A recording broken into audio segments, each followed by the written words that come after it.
basically the role itself is supporting. Good afternoon, everybody. My name is Mark Smith. I'm Group Managing Director of People2People in Australia and Frog Recruitment in New Zealand. Welcome to the next in our webinar series, the Leadership Series, and today's webinar is oversubscribed, I'm delighted to say, because it is a hot topic. So today's topic is how to overcome resistance to change. And I'm delighted to say that we'll be joined by Michelle Holland. Michelle is known to People2People through a shared office space in Adelaide. So it's fantastic that we were able to connect through our Adelaide office and to have Michelle join us here today. So let me introduce Michelle. So Michelle dreams of a world where people feel safe and valued for their unique qualities and strengths. She's an entrepreneur, best-selling author, speaker and advisor with over 20 years experience. Michelle has helped thousands of leaders to build their confidence and skills in leadership, culture and change. She holds postgraduate qualifications in legal studies, ethics, HR and leadership. She's also certified as a Dare to Lead facilitator and accredited culture and leadership profiler.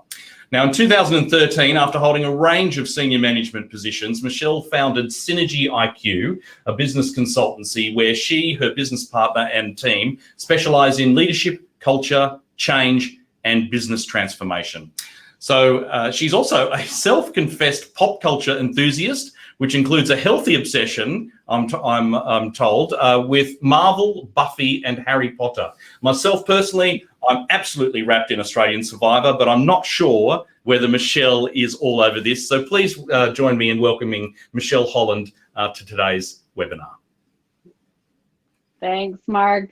Yes, it is a healthy obsession. Okay, it's a healthy obsession. Thank you for that introduction. And I think that what you said there is change is absolutely hot topic now, and it has been for a very long time. But I think the situation that we're going through in the eastern states and across Australia is really throwing this whole change as an evolution and how we're going to live our lives ongoing right in our faces. So we're going to talk about leading change and why people resist it and what you can do about it. Okay, so if anybody has any questions, we'll pass over to Michelle in a second. Questions we'll hold off until the end, and we'll have a solid Q&A session at the end. There is a chat forum that people can participate in. So during the presentation, if you'd like to pop your questions in there, or you can always ask them at the end as well. But over to you, Michelle. Great, thanks, Mark. All right, so leading change, this is what we're talking about here. Now, we quite often use the terminology change management in workplaces. Now, it's my firm belief that you can't manage change, but what you can do is manage the transition processes to help people to accept change. So that's what we're going to talk about today. I've got the top 10 reasons why people actually do resist change, and we're going to go through and figure out what we can do differently so that we can reduce the resistance to change. So what I want you to do is I want to have you thinking about a change program or process that you're going through right now. And if it's, transition to work from home because of COVID, then think about that. All right, but I want you to have it in your mind, because as we go through the steps or through the numbers, I want you to apply it to a change that is real for you. This is the best way of being able to do that. So Remy is going to release a poll for you. So let's have a look at this very first poll, and I really want to understand your current experience with resistance to change when implementing something new in your business. So if you just take a moment just to answer that poll, that would be awesome. And you'll notice that I've got my little puppy here that's decided to join in on the webinar as well. He loves to engage in the online presence. All right, so hopefully that poll is underway. And we'll tap into the answers very, very soon. The reality is that we go through change as human beings constantly, all right? You think about yourself as a 2-year-old child, That 2-year-old child doesn't exist anymore. We've completely evolved. We've completely changed the way that you work, the way that you turn up in the world, the way you look. All of your cells have been completely replaced to create the person that you are today. So change isn't something that is new to humans. It's actually part of the human experience. Now, when we apply this theory in practice in the workplace, however, what we have to remember is every single individual in that workplace is having their individual human experience as well. So the reality is the only certainty in life is actually change. And we can do some great things to enable the change to actually happen in a more structured and seamless way. But here's the trick. I don't have a magic wand that is going to stop every single person from resisting the change that you are going to want to put into place. I don't have something that we can just, I am a Harry Potter fan, but I don't have that magic wand. I wish I did, because I'd probably be a gazillionaire by now if I had that magic wand. But what we do have is some techniques and some tips that will enable you to get the majority of people on board. And what we know with change is there's always a tipping point. Once you have the majority of people on board, then the others come along for the ride. So let's go to number one. Okay, you go. Yeah, I've got the results here. Yeah, so yes, 73%. Hell yes, 27%. And no one else has none of the other answers results. So there's no one who's awesome at change or will not implemented change before. That's right. And I was kind of expecting that answer as well, because if we've done anything in our life, then absolutely we've experienced resistance to change, either from our own perspective or seeing other people as well. So thank you for answering that. So the number one reason that we know that people will resist the change, so whatever change it is, all right, keep that in mind, whatever change it is, the number one reason is that they're very unclear about why we're actually changing. Why are we changing? Now, if you think about that transition that we made last year through the COVID pandemic situation, people transitioned to home and organizations transitioned online like that, right? It was really fast. And the reason being is because there was extraordinarily strong why that sat behind that. We were all very clear about why we were now working from home. This is something that we need to get better at when we're implementing projects of a change in the workplace. Too often we'll say we're putting in a new finance system because the old finance system is crappy. Okay, well, is that enough for a why? Maybe the why is more, actually, we're putting in the new finance system because we want to be an organization that survives into the future, that is sustainable. Maybe that's a stronger why. What we want to be able to do is create a really strong, inspiring, and keyword here, authentic why we're going through change. Because here's the thing with people, they will see through your BS quicker than anything, all right? People are smart. They see BS, particularly in these kind of visionary statements like that. That will actually increase their resistance if they think that your messaging is actually not authentic. So the why has to be authentic. If the why is about getting more efficient or increasing profits, I would doubt that it is, because that's a very tactical why. But if it is, then be honest around that. People respond to honesty. A great why is something that is really easily understood. It's true, so it has to be true. It's succinct, and it inspires people to want to act. So if you think about the why in the context of a vision, right? This is a vision of the future. What you can do to help lower resistance to change is actually paint a picture of what the future might look like with this change now in place. And the more you can do that, and the more that you can understand why this change is in place and the benefits of it, that's going to help you navigate the other steps as well, and the other things that make people resist change. So think about that why. You've probably heard of, Simon Sinek, who has written a great book called Start With Why. And he goes into a lot of detail and a lot of evidence that sits behind of why people really resonate with a why statement.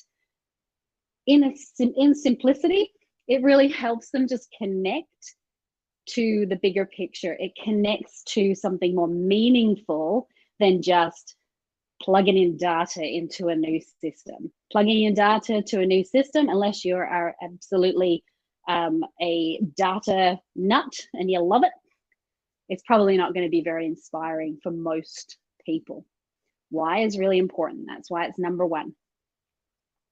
All right, let's have a look at number two, because number two aligns very, very strongly with number one and the why. Number two is this fabulous radio station called WIIFM, which actually stands for What's in It for Me. Now, this is really important. When we think about the benefits of the change that we're trying to put into place in the organization, there needs to be more benefit and reward for the individual than the pain of getting there. All right, so I'll say that again. There has to be more benefits and rewards for the individual than the pain of actually getting there. Because mostly when we're introducing change into the workplace, we've got all of these different things that we want people to do. We want them to turn up to meetings. We want them to listen to the messaging. We want them to read reports. We want them to use new machinery. We want them to use new computer systems, whatever it might be. It could be that we're bringing automation into our business, which means that their roles and jobs might completely shift and change. They need to understand what's in it for them particularly. Now, this takes a lot of work, all right? This takes time. This takes conversation with people. Worst thing to do here is assume you know what's in it for everybody, because actually what you're thinking about is what's in it for you instead of what's in it for them. So I'm going to ask you a question, and there's going to be another poll. This is another poll. I want you to be thinking about the work from home situation. All right, we've all experienced that over the last 18 months, some of us quite intensively and others periodically. So I want you to think about that work from home situation. What's in it for you? When you think about the work from home, what are the benefits that you've experienced? What are the things that have made it pleasant for you? There's all these negativities and all the rest of it, but we want to think about the benefits here. So the poll gives you 5 different benefits. I want you to choose one of those 5 to see where you're at with work from home. And I know we've all done it. So I'll give you just a moment to answer that poll, and we'll see where we're at with that. And it will be interesting to see if there is differences. And I don't know if we can break this down later, but if we have differences between the people who went through work from home early on. So I'm in Adelaide, so we've been very fortunate. And I know New Zealand have managed the COVID outbreak really, really well as well. So there was periods of time. Sydney and Melbourne, unfortunately, are in lockdown again in that long lockdowns. So work from home is a fact of life again. It's interesting to think about those benefits on working from home compared to the pain of getting there. So do we have any results from this number 2 poll by any chance? Okay, here we go. So no commute, 31%. More flexibility, 22%. People are still voting as we're going here. Right. Less interruptions, 14%. Focus time, 14%. Time with the dogs, cats, and kids, don't know what order that should be in, 13%. And closer to my fridge, a solid 5% are adding that as one of the benefits there. That's right, closer to the fridge. I think sometimes the closer to the fridge is definitely a benefit, and sometimes it's a bit of a curse. So definitely time with my dogs has been a great thing for me working from home, and that no commute. We are a flexible organization anyway, we're consultants, so flexibility and working from home is part of our DNA. But thank you for thinking about that. When we understand those benefits, these are the things that we can start talking with people about to help them transition into the next change, to actually get them to do the work that we need them to do to move to that change. All right, let's go to number 3, reason that people resist change. And it's quite a simple one. It's skills. Sometimes we don't take enough time to actually help people develop the skills and the abilities and the competencies that they need to actually work in the new way. Have we taken enough time to train people on this new piece of machinery? Have we taken enough time to detail or show people through this new process? Have we taken enough time and energy to understand what skills our people have right now and what skills they're going to need? Now, if you're lucky enough to have a good change manager helping you through this change process in your workplace, then one of the things that they will do is identify the skills gap. They'll start to look at what is the new way of working compared to the old way of working, and what are the current skills compared to what are the new skills. And they'll start to put a really great plan in place to train people to learn these new skills. Now, remembering training is only one way of developing skills. There are many other ways, like work shadowing and learning on the job and all of those other things. When people don't have the skills, they don't know how to do it. And then all of a sudden they start to feel that sense of insecurity. They start to feel that sense of uncertainty. They start to be very vulnerable, because if I don't know what I need to do, then what happens if I can't learn it? What happens to me? So being able to focus on the skills that you need to provide for your team moving forward is essential for being able to help people transition through whatever change you're putting into place. Number 4 is a really important one as well. And it's one we often don't talk enough about in the workplace. Now, I'm Dare to Lead trained. So Dr. Brené Brown is one of the foremost experts in vulnerability and emotions. So this is definitely something that ends up being at the forefront of my mind and our team's minds when we're managing and helping organizations through change, because we know the huge impact that it actually has. When we have emotions, we have a specific identity already in place. And when we're letting go of that identity, there's a huge amount of grief that happens alongside of that.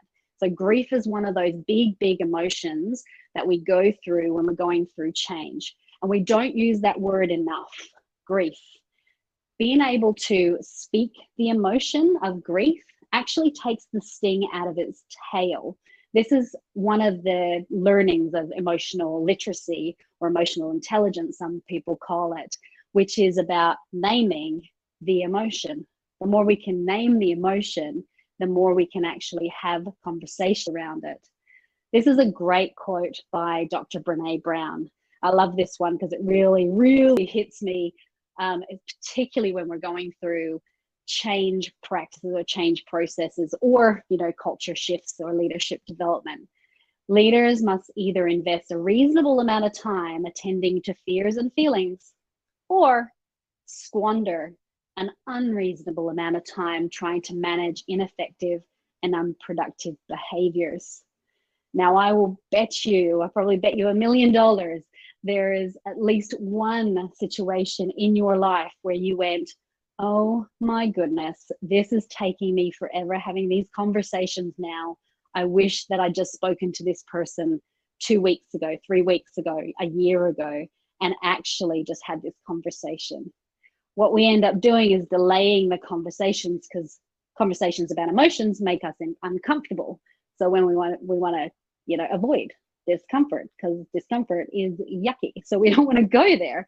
We don't have the conversation. But what actually happens is then the person or ourselves, we stew in that emotion. We create a story in our own mind about what that is, and we justify how we're feeling, and we solidify how we're feeling into our identity. And once it's in our identity, it takes a while to get through.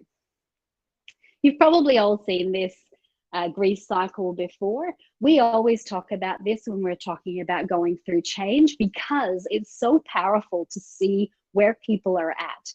Now, I'm not going to go through every single detail because you can Google this and there's all sorts of great information on the Kubler-Ross grief cycle. The key message for leaders going through change and for others going through change is that you may be at a different point in this cycle than the people around you. So for example, say an executive team member walks in the room and says, this is what we've decided. We're going to make a change with the operational model, and that means it's going to impact this process, that process, and this team. All right. They are at a point where they've had conversations probably for the last, couple of weeks, couple of months, couple of years, depending on the size of the change that's happened. They will have gone through all of this cycle already and are probably at acceptance and have moved into action. The people in the room are starting from the beginning. They're at denial. If that executive member doesn't understand that people go through this cycle of emotions, then what they will do is get frustrated because the people aren't getting on board with the change. This is a really good thing for us in our company. Why aren't they getting on board with the change? They're not getting on board with the change because they're experiencing severe emotion. We're experiencing denial or anger or stress. And as soon as we experience those kind of emotions, what happens is our bodies and our brains get flooded with stress hormones, which is cortisol. And once that happens, it starts to shut down our reasoning center, and we actually cannot accept the change until we've managed through that. The ADKAR process that you probably have heard of, because ProSci, I think, have the best marketing team on the actual planet. It's one method of managing through change, but it's a really simple one. We can overlay the ADKAR model, which is about looking at awareness, looking at desire, looking at knowledge, which are those skills, remember? Looking at ability, so how am I going to put this into practice? When can I? And then reinforcement, which means we're going to sustain whatever change we've actually made. Really, really important to be thinking about the grief and the emotions that your people are going through. And if you're not willing to have the conversation today about it, then believe me when I tell you, we'll absolutely be having that conversation when you're just about to launch. Number 5 is other people. We're kind of, pack animals. We like to follow other people. So if there are some really strong people in opposition to the change and we respect those people, then we're more likely to go towards those people rather than go, okay, I'm going to not go there. One of the suggestions that I always make to managers who are going through change and organizations that are going through change is you want to have in the room, when you're having those very first conversations about what change we're making, where we're headed, how we're going to message it, how we're going to get it out there, we want to have in the room the change makers. All right, the change makers in the organization. Now, the change makers are people that are really enthusiastic about the future. They're the ones that gather people together. They're the ones that help people understand the change. And they're the ones that constantly talk about all the bad things that are going on in the organization. They're the ones that you don't want to have in the room because you know that they're going to be a pain in the butt in the room. you want to have those people in the room. Because if you can convince them, you can convince everybody. If you can get them on board, you can get anybody on board. And the other thing is they are going to tell you all of the barriers to your change before you actually start releasing it to the wider audience. And if they feel the what's in it for me, if they feel the why, if they feel that we're going to support those skills and the emotions, then they will get on board and they'll be your best advocates for change. So don't discount those people that are really frustrating you. All right, those people are going to help you create great change. We are social animals. All right, we connect to other people. So the more you can get those others involved in helping you transition through change, the better your change is going to be.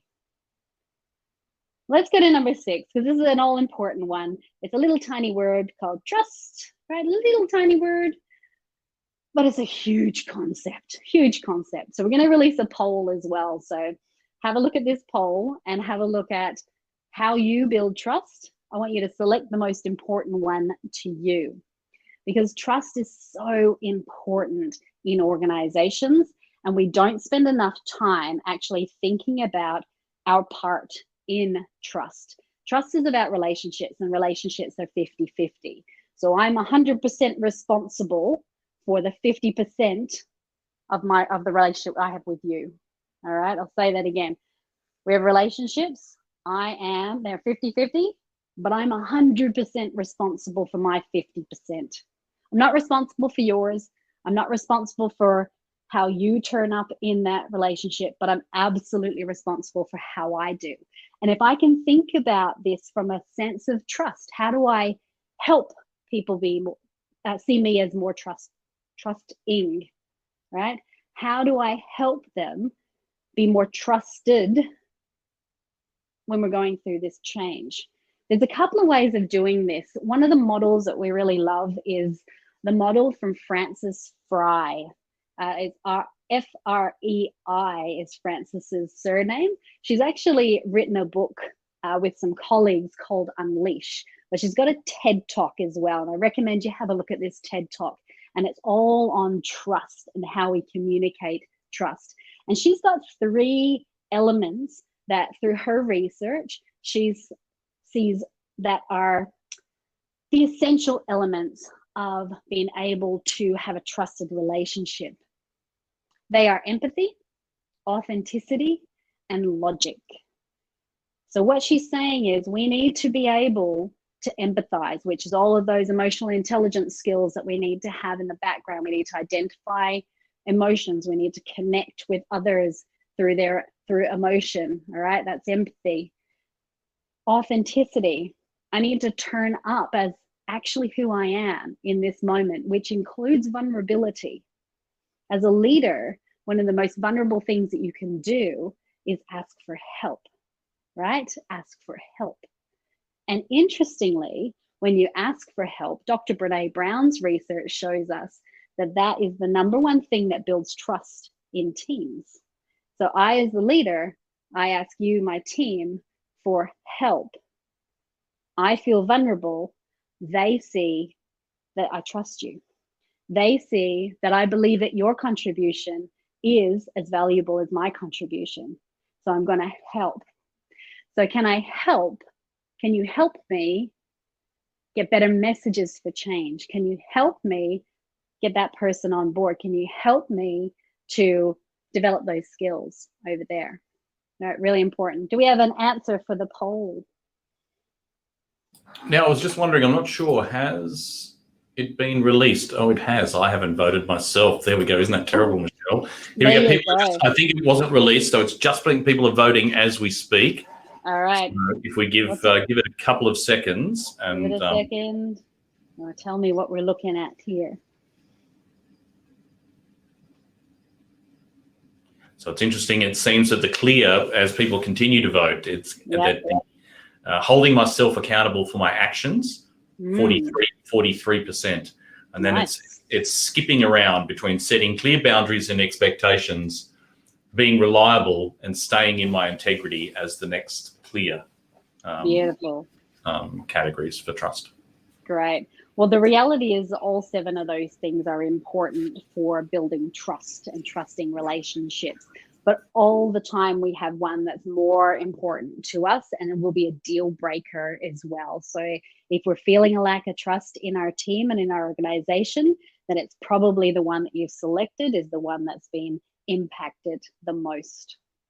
Let's go on to number 7, because I think this one is one that gets talked about all the time in trust. Communication. I've told them that. I've sent them an email and they're telling me that they don't know anything about it. Who hasn't heard that message?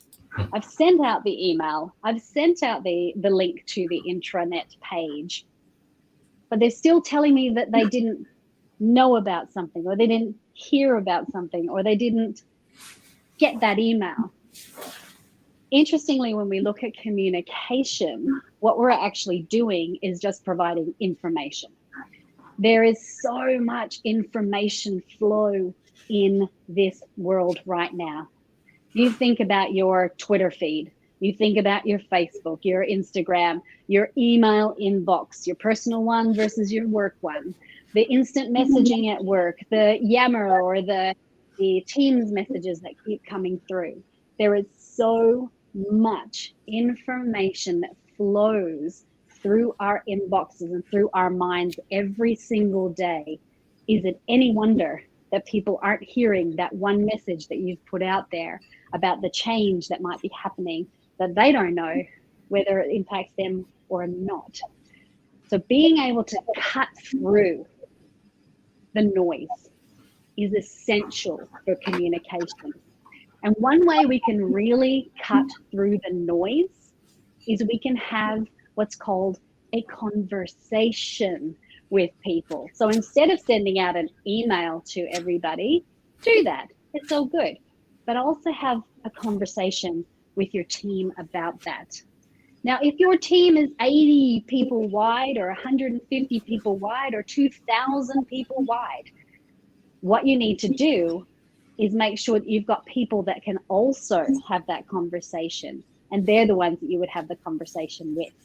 All right. It's not all up just you to have a conversation and communicate a change, particularly if it's an organization-wide change.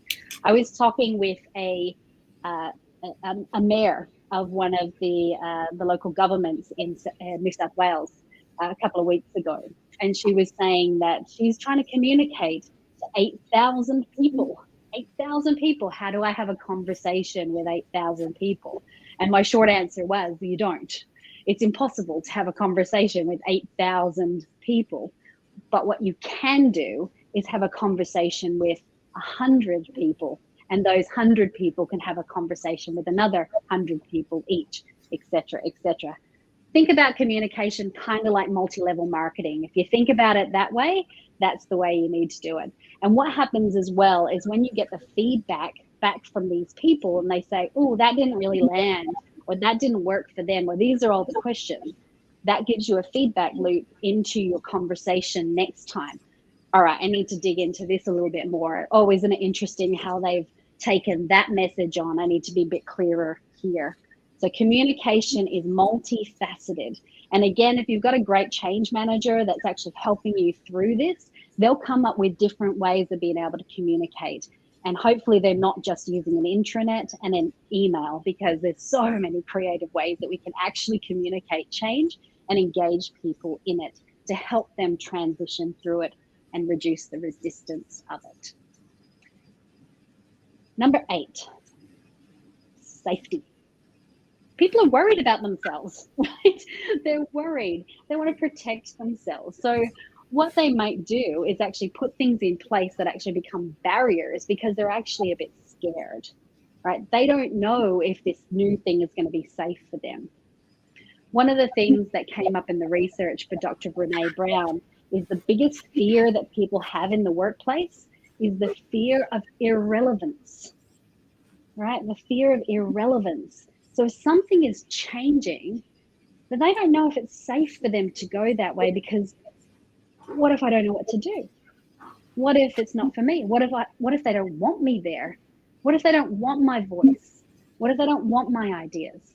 So we really need to be thinking about that safety aspect for people and making it psychologically safe for them to voice. Because if they're not voicing, then you're not hearing and you're not able to address things. I was in a workshop, this was years and years ago, because I was in the actual team that this was happening to. We had gone through a restructure, I think about 3 or 4 times within a 2-year period of time.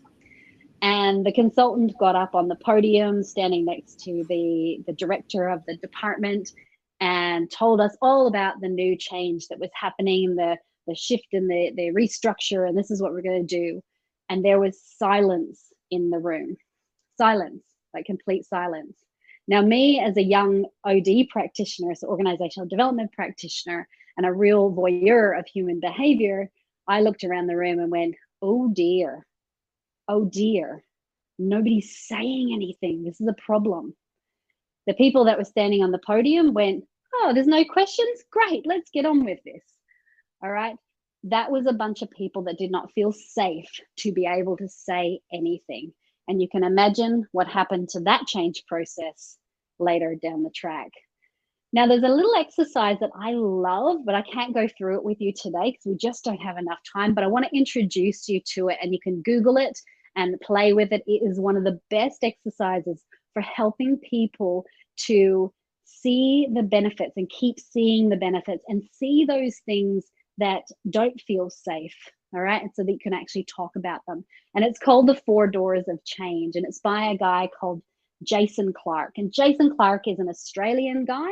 So you can Google him. He's from this, great southern hemisphere of ours, which is awesome for us in Australia and New Zealand, not to have to listen more to, the top end of town. This is a great activity. And it's looking through 4 doors at the change you're making. The first one is things we used to be able to do and can still do, right? We'll make a list of them. Number 2 is things we couldn't do before and we still can't do now. Number 3 is things that we used to be able to do, but we can't do now. And number 4 is things we couldn't do before, but we can do now. Now, if you think about it, what we get stuck on and trapped in is door number 3, which is the things that we used to do, but we can't do now. And we forget about all of the benefits of those other things. All right. It's a really great activity, and I encourage you to check it out. Jason Clark, 4 Doors of Change. Number 9. Now, unfortunately, this one is one we see more often than not with people going through change, not as much in large organizations. Larger organizations now have an intellectual understanding about change management. Smaller organizations, not as much. They kind of tend to, just kind of sort their way through or dig their way through the change. But larger organizations, at the very minimum, have an intellectual understanding about the need for good change management. So one of the ways that people resist change is because there's not a clear change management approach that's been put into place. Now, I'm going to show you a slide, and it's got lots and lots of words on it, and I do apologize for that. But associated with it, we're going to have a little poll, which will give you a snapshot into this as well, and you'll be able to see which bits that you're doing well and not doing well. You want to think about this as a checklist, all right? This is a checklist for a robust change management process. Now, ProSci actually stands for professional science, all right? That's actually what it stands for. So ProSci are actually a great research organization. They also have some change models and things that you can do to learn about how to manage through change. However, one of the great things they do is research. And what they have found is that if you have a robust change management approach, so there's 10 things on 10, 11, numbers not so much my thing, say it's 10 things on this list that you have in place. If you have these things in place, you're more likely to get success outcomes from your project 6 times. the success outcomes for your project if you have a robust change management process in place. So answer the poll now. What is your greatest strength out of these top 10? All right, so have a look at that. So the first one is a skilled and committed project sponsor. Do you have a skilled and committed project sponsor, and do they actually know what their role is? Because a project sponsor isn't just the name that you pop at the top of the project management report and then file it away. The project sponsor's role is to be that #1 advocate of change. They are the one that are getting rid of the barriers. They're moving that stuff out of the way when there's barriers in the way. They're the ones, because they're generally on the executive team, are getting their executive team on board and being really clear about the communication that they want their executive team to embed within all the communication that they are actually providing to the rest of their groups and their teams. Project sponsor is a hugely important role that we totally underutilize and undervalue in change processes. A clear and inspiring vision of change, we talked about that. A committed team with the skills to lead people through change. What I find most of the time is we have a great project team, which are technical experts. So as far as the technical change is concerned, brilliant, right? New computer system, shiny, beautiful. But they don't have a lot of skill and embedded experience in helping people transition through change. How the behavior of people can change, how humans take on it or don't take on it. There's not enough of that kind of skill embedded in project teams. We want a robust communication process. We want a good understanding of the benefits and barriers. We've talked about that. Understanding the engagement process with all of the stakeholders.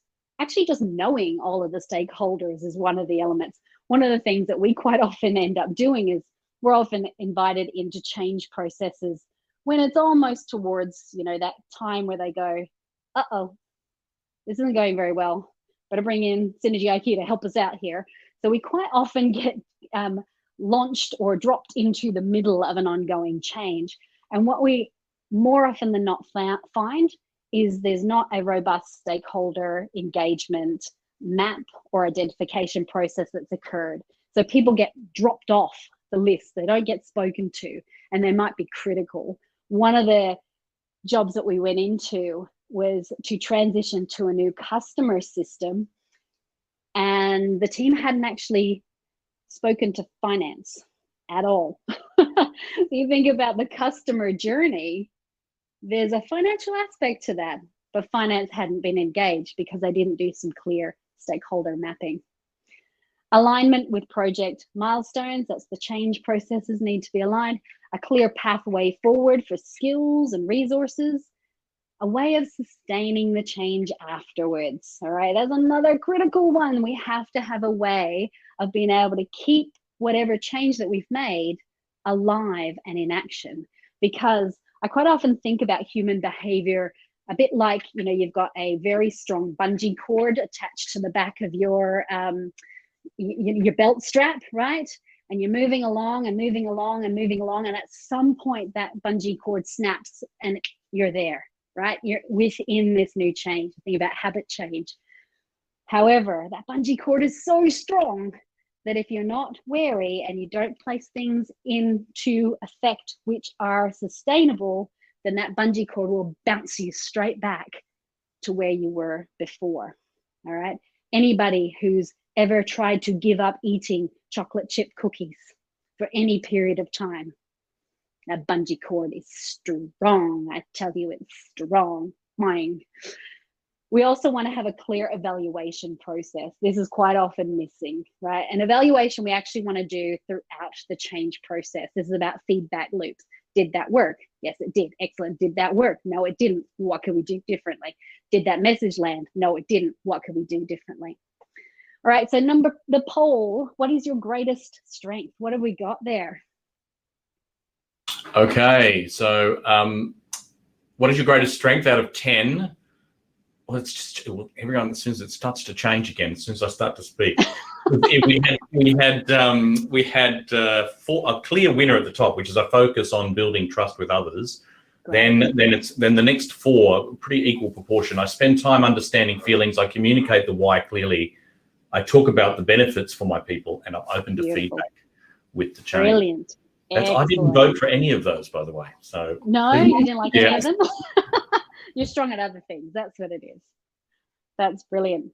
All right, and just the last one to finish off this idea about resistance to change. Number 10 is we need to do a reality check. Maybe the change is actually just a bad idea. Maybe it's actually not valuable. Maybe it's actually not something that we can do right now. Maybe it's bad timing. Maybe it's badly executed. We really need to do a reality check with our change ideas, because just because we have a brilliant idea doesn't mean that it's actually going to work for our people, our team, our organization, our customers, or us. So this is something that we need to do really early on in the piece. And remember, I said to get those people in the room, the ones that are the naysayers of change, the ones that are your biggest critics, have them in the room early on, because they're going to stop you from releasing a really bad idea and having a bad change process. People will resist change if they're not in control of their own destiny. That's probably the number one thing, all right? If they don't feel like they're in control, then they are going to feel like you're thrusting something upon them, and then all of a sudden our inner toddler is going to come to the forefront. And once the inner toddler is there, we got some other management stuff to do. So try these 10 things.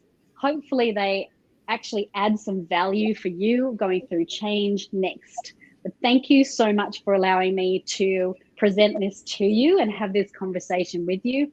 Change is such an important topic, and managing through it well will actually change the way in which you succeed in your role as a leader and in business.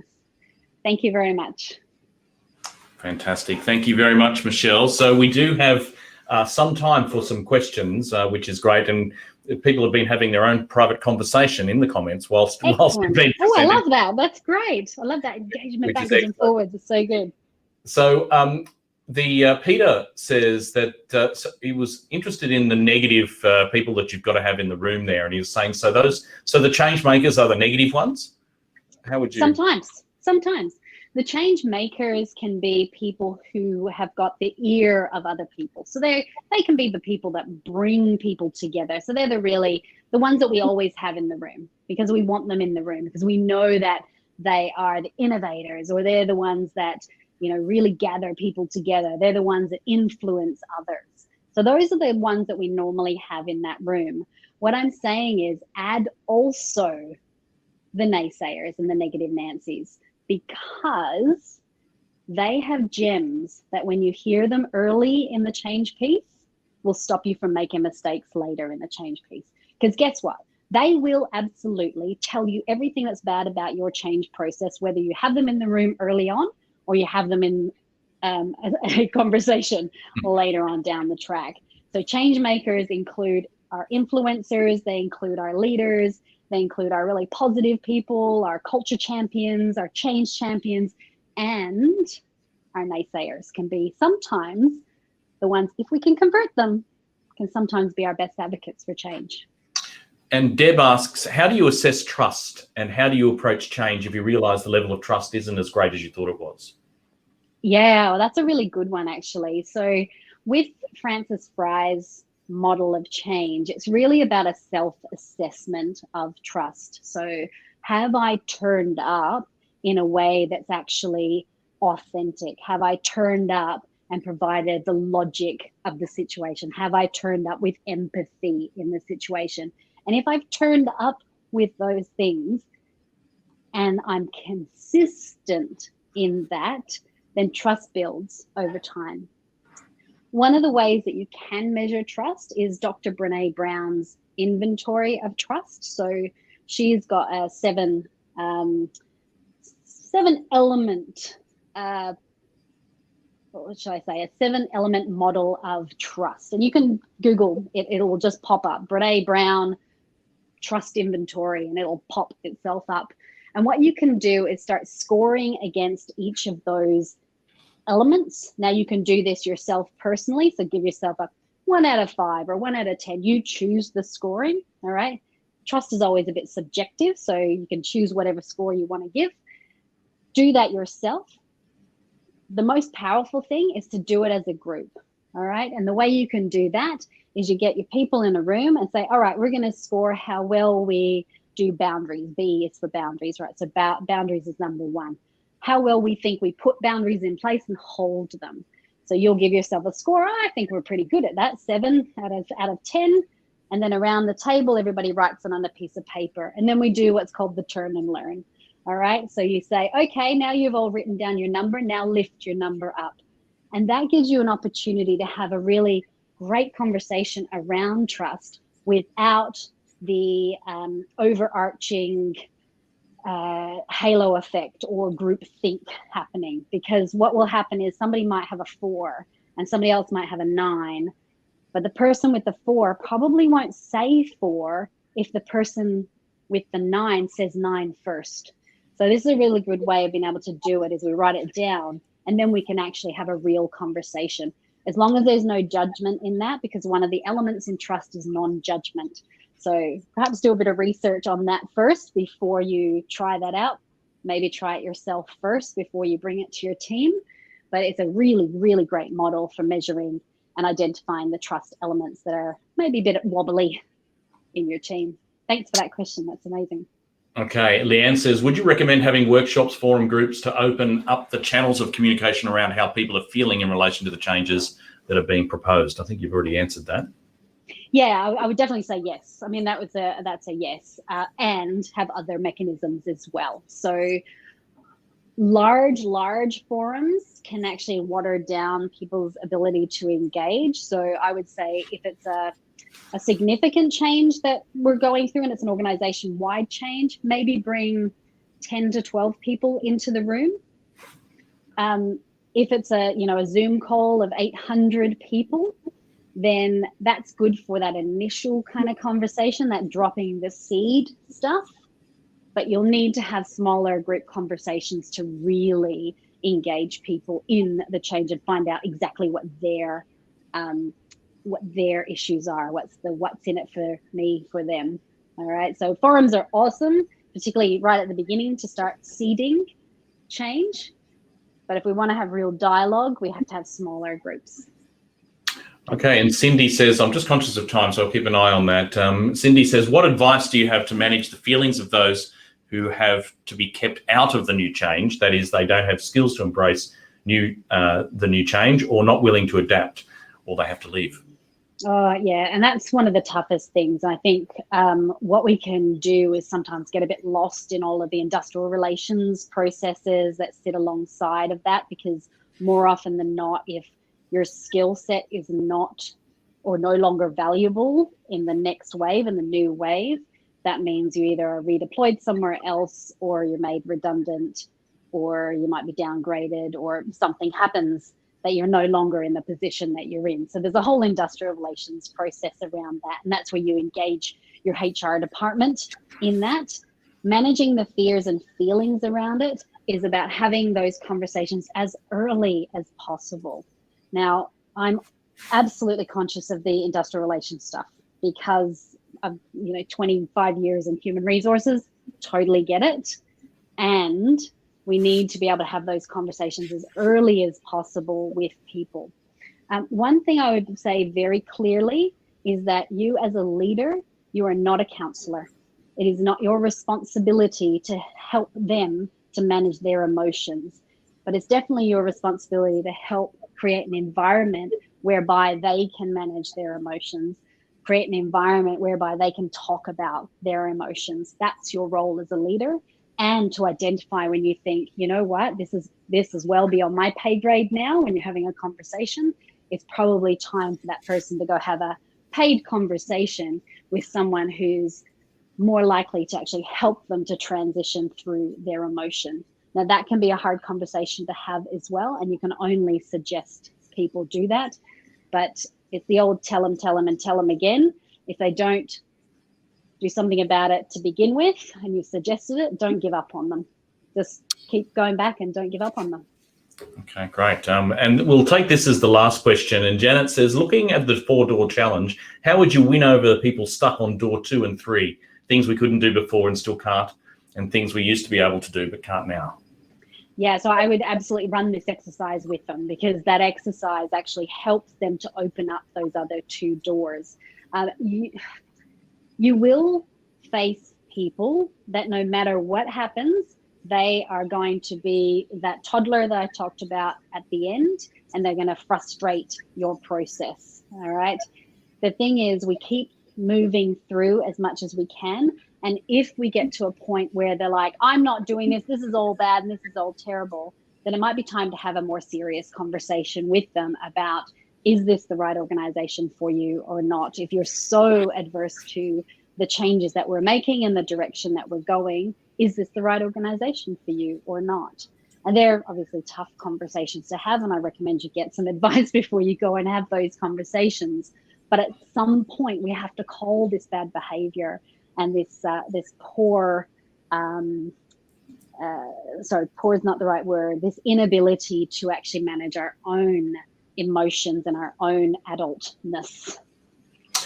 Okay, now Peter says, one more question, Mark. Okay, I'll give you one more question, come on. Yeah, what about people who are stuck in how they used to do things in their past jobs and don't like the present? Again, and they always compare to the past, is what he's just said. And they will, absolutely. I would take the time to actually understand what was really great about the stuff that they liked in the past, and see if there's ways that you can build that into the future. So if it's, I really liked the simplicity of the system because there was this, shortcut key that I used to know it really well. All right, well, is there a way that I can do a shortcut key in the next way? Simple example, but something like that. But just take the time to go, all right, you clearly really liked the way we used to do things, and I'm really curious in understanding what was it about that old way that makes you feel comfortable. Is there any ways that you had in the past that we can bring into the future? Because this is the direction we're going and this is the way that we're doing things, but happy to bring in some new ideas and do some continuous improvement and pull them in that way. If they still resist, I go back to the same thing. It's then having a tough conversation about, is this really the right place for you? Great, fantastic. Well, thank you very much, Michelle. It's been fabulous having you on today. And I happen to agree with Peter, who also says, Michelle, that you are delivering this webinar from platform 9 3/4. Oh, yes, absolutely. And then Deb chimes in and says, Dobby didn't let her go through the wall. So that's exactly right. Excellent. All right. Well, thank you very much for joining us today. I certainly took a lot away from today. If those who are interested in learning more and to see this content, the slides are not available, but all of the content is freely available from the ebook from Synergy IQ's website. And the link is just in the comments there, and I'm sure that you'll receive an email with that link as well after today. But thank you again for joining us for this webinar on overcoming resistance to change with Michelle Holland, part of the leadership series by People to People and Frog Recruitment. Look out for the next one, and we'll see you next time. Thanks very much for joining us. Thanks all.